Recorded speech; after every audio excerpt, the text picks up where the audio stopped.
au plus profond des eaux sacrées de l'Afrique, là où la lumière du sol Aipana touchait le fond de l'océan. S'étend le royaume noir de Douya, est un empire majestueux, dirigé par un peuple ancien, les sirènes noires, protectrices des marées et gardiennes des secrets du monde. Pendant des siècles, ce royaume a vécu en paix, ne redoutant qu'une seule prophétie. Ni la guerre, ni la famine, mais la naissance de jumelles royales. La prophétie était claire, 2 héritières nées le même jour apporteraient la division, le chaos et la destruction sur le royaume africain des profondeurs. Pour contrer ce funeste présage, une loi immuable fut instaurée, si des jumelles royales venaient à naître, aucune ne pourrait monter sur le trône. La reine Yemaya, souveraine de ces eaux, une magnifique sirène noire à la nageoire d'ébène, connaissait cette loi et l'avait toujours respectée. Mais le destin, parfois, se joue des règles. Après 8 longues années d'attente, l'océan lui accorda enfin sa bénédiction. Elle donna naissance, pas à une fille, mais à 2. Luna annonça sa venue au monde par un cri puissant, tel un tonnerre marin. L'autre respirait à peine, aussi fragile qu'un coquillage brisé. 2 filles, 2 vies, 2 héritières. Et une seule vérité désormais interdite. Ce jour-là, aucune cloche ne sonna pour célébrer une double naissance. Aucun scribe ne fut convoqué pour enregistrer l'événement. La reine fit venir la seule personne en qui elle avait une confiance absolue, Naïda, une ancienne sirène bannie du royaume. Face à elle, le cœur brisé, la reine Yemaya lui confia l'une de ses filles, la plus faible. Naïda, lui dit-elle, si elles restent toutes les 2 ici, la loi les condamnera. Je te confie celle que le royaume voudrait noyer. Protège-la. Cette nuit-là, tandis que tout Douya célébrait la naissance d'une unique princesse, une autre enfant, noire, silencieuse et déjà oubliée, quittait le palais, blottie dans les bras de Naïda.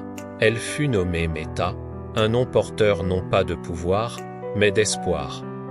Loin du faste du palais, Meta grandit dans l'anonymat. Au fil des années, elle devint la guérisseuse respectée du Récif Sud. Une sirène noire aux dons exceptionnels, capable de calmer les coraux malades et d'apaiser les courants les plus violents. Personne ne connaissait ses origines, pas même elle. Pendant ce temps, dans le palais d'or africain sculpté dans le corail noir, sa sœur jumelle, Aya, grandissait dans la lumière. Belle, brillante, elle était la future héritière du trône, promise à la couronne depuis sa naissance. 2 sœurs, 2 destins parallèles, séparés par une vérité enfouie sous les flots. 10 septembre années passèrent. La vie suivait son cours, jusqu'à l'annonce du grand festival des marées. Un événement grandiose où tous les talents du royaume de Douya étaient convoqués à la capitale, guérisseurs, artistes, maîtres des vagues. Et pour représenter le Récif Sud, un seul nom fut choisi, Meta. C'était la première fois qu'elle quittait sa région. Quand elle arriva devant l'imposant palais africain, poli par une magie ancienne, elle sentit une vibration étrange parcourir son corps, une mémoire qu'elle n'avait jamais vécue.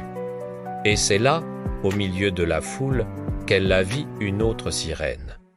Même peau d'ébène, même regard profond, même visage. C'était Aya.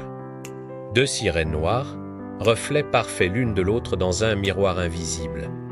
Le choc fut si intense que même le courant marin sembla se figer autour d'elle. « Tu me ressembles », murmura Meta, stupéfaite. Aya, tout aussi troublée, répliqua d'un ton plus assuré « Non, c'est toi qui me ressembles ». Avant qu'elle ne puisse échanger un mot de plus, une servante surgit de nulle part, attrapa Meta par le bras et l'entraîna de force dans les appartements royaux. Prise dans un tourbillon d'incompréhension, Meta vit des couturières se précipiter sur elle, des gardes s'incliner sur son passage, des servantes la nommaient princesse. On l'habilla de soie précieuse, on posa une couronne délicate sur sa tête. Sans jamais lui laisser le temps de prononcer un seul mot, de poser une seule question. Puis, soudain, les grandes portes de la salle du trône s'ouvrirent, la révélant à toute la cour. C'est à ce moment précis qu'Aya fit irruption, furieuse, criant à qui voulait l'entendre, « Ce n'est pas moi ». Le chaos s'installa. Face à la ressemblance frappante des deux jeunes sirènes, le murmure de l'ancienne prophétie parcourut l'assemblée. Sous les yeux effarés de tout le royaume, la vérité éclata au grand jour. La reine Yemaya, d'une voix autoritaire, fit fermer les portes du palais. Dans la salle du trône désormais silencieuse, il ne restait plus qu'elle, Aya. Et Meta, la voix de la reine tremblait d'une émotion contenue depuis d'Except en Meta, Aya. Vous êtes sœur, née du même sein atteint de moi. Mais la loi m'a forcé à choisir. J'ai brisé ma propre famille pour vous protéger toutes les deux. Deux vies, deux destins volés, et une vérité enfin révélée qui flottait lourdement dans l'eau. Pour décider du sort du royaume, le sceptre sacré, l'artefact qui choisit le véritable souverain, fut apporté. Aya, l'héritière désignée, s'en empara avec confiance, rien ne se passa. Le sceptre resta inerte dans ses mains. Puis, ce fut au tour de Meta, hésitante, la jeune guérisseuse posa ses mains sur l'objet ancien. Instantanément, une lumière aveuglante jaillit du sceptre, embrasant toute la salle d'un éclat divin, le choix de la mère. Le choix du destin. Meta, la fille oubliée, la sœur cachée, était la véritable héritière du royaume noir des profondeurs africaines.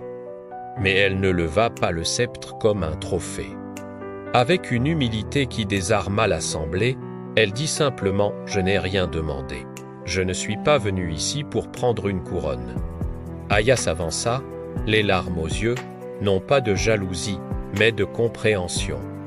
Toute ma vie, j'ai cru que cette couronne était mon unique destin. Mais peut-être que notre vrai destin, c'est d'être sœurs, pas ennemis.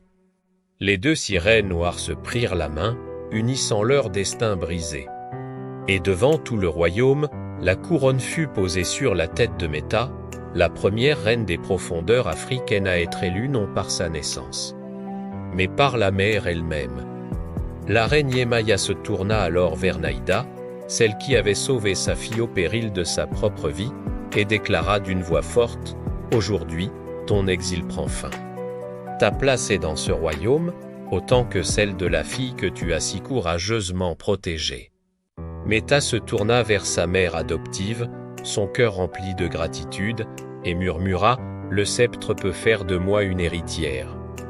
Mais c'est toi qui m'as donné une vie. » Les vagues portèrent les acclamations du peuple. Les sirènes dansèrent pour célébrer cette nouvelle ère. Et pour la première fois depuis 10 septembre ans, il n'y avait plus de secrets dans les profondeurs sacrées de l'Afrique. Merci d'avoir écouté cette histoire. N'oubliez pas de vous abonner pour ne rien manquer de nos prochaines aventures.